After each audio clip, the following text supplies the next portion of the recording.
सीता के सकल देखी झाँखथिन जनक जी से, आबे सीता रहली कुमारी गे माई।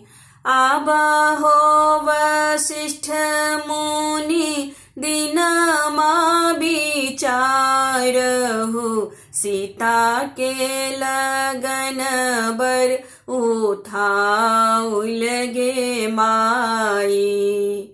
गाय के गोबर अंगनानी पायल, सोनमा के कलश गरायल गे माई। आबहो बजनिया भैया बजबा बजाबहु, सीता के होय छै बियाह गे माई। सीता के होय छै बियाह गे माई।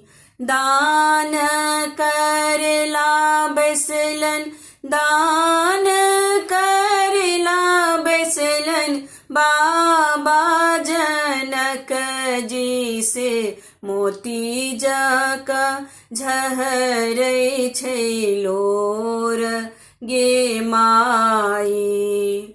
बेटवा जे रहता बेटी फेर सा बियाहिताऊं, बेटी के बियाहलन जाए गे माई।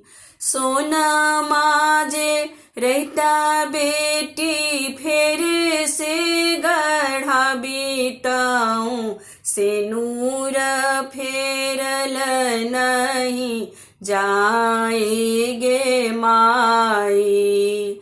से नूर फेरल नहीं जाए गे माई। से नूर फेरल नहीं जाए गे माई।